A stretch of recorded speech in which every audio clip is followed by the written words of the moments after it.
श्री सीतारामचंद्राभ्यां नमः। श्रीमद्वाल्मीकी रामायणं बालकांडं 39 सर्गः।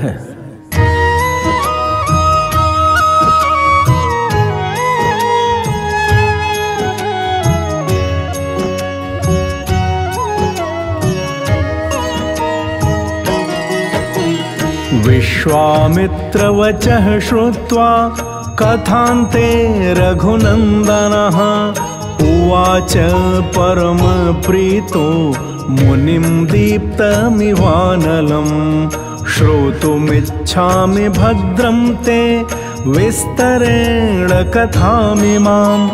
पूर्वजो मे कथं ब्रह्मन् यज्ञं वै समुपाहरत् तस्य तद्वचनं श्रुत्वा कौतूहलसमन्वितः विश्वामित्रस्तु काकुत्स्थम् उवाच प्रहसन्निव। श्रूयतां विस्तरो राम सगरस्य महात्मनः शङ्कर श्वशुरो नाम्ना हिमवान् इति विश्रुतः। विन्ध्यपर्वतम् आसाद्य निरीक्षेते परस्परम् तयोर्मध्ये समभवत् यज्ञः स पुरुषोत्तमा। स हि देशो नरव्याघ्र प्रशस्तो यज्ञकर्मणि तस्याश्वचर्यां काकुत्स्थ दृढधन्वा महारथः अंशुमान् करोत्तात सगरस्य मते स्थितः। तस्य पर्वणि तं यज्ञं यजमानस्य वासवः राक्षसीं तनुमास्थाय यज्ञाश्वमपाहरत्। ह्रियमाणे तु काकुत्स्थ तस्मिन्नश्वे महात्मनः उपाध्याय गणाः सर्वे यजमानमथाब्रुवन् अयं पर्वणि वेगेन यज्ञाश्वोपनीयते। हर्तारं जहि काकुत्स्थ हयश्चैवोपनीयताम् यज्ञछिद्रं भवत्येतत् सर्वेषां शिवाय नः। तत्तथा क्रियतां राजन् यज्ञोच्छिद्रः कृतो भवेत्। सोपाध्याय वचः श्रुत्वा तस्मिन् सदसि पार्थिवः षष्टिं पुत्रसहस्राणि वाक्यमेतदुवाचः। गतिं पुत्रा न पश्यामि रक्षसां पुरुषर्षभा मन्त्रपूतैर्महाभागैरास्थितो हि महाक्रतुः तद्गच्छथ विचिन्वध्वं पुत्रका भद्रमस्तु वः। समुद्रमालिनीं सर्वां पृथिवीमनुगच्छथ एकैकं योजनं पुत्रा विस्तारम् अभिगच्छत।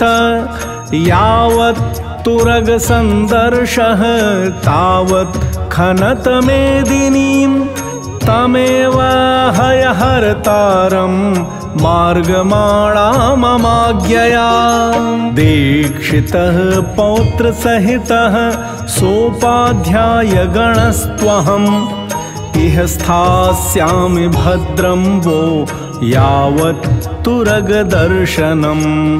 ते सर्वे हृष्टमनसो राजपुत्रा महाबलाः जगमुर्महीतलं राम पितुर्वचनयन्त्रिताः। गत्वा तु पृथिवीं सर्वां दृष्ट्वा तं महाबलाः योजनायाम विस्तारम् एकैको धरणीतलम्। बिभिदुः पुरुषव्याघ्रा वज्रस्पर्शसमैर्भुजैः शूलैरशरैर्युतैश्च निकल्पैश्च हलैश्चापि सुदारुणैः भिद्यमाना वसुमती ननाद रघुनन्दन नागानां वध्यमानानाम् असुराणां च राघव राक्षसानां दुराधर्षं सत्त्वानां निनदोऽभवत् योजनानां सहस्राणि षष्टिं तु रघुनन्दन बिभिदुर्धरणीं राम रसातलम् अनुत्तमम् एवं पर्वतसंवादं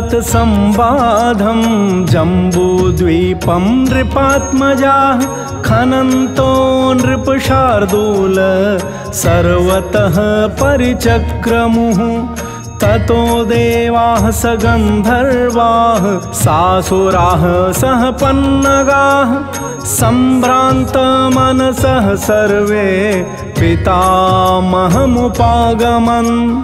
ते प्रसाद्य महात्मानं विषण्णवदनास्तदा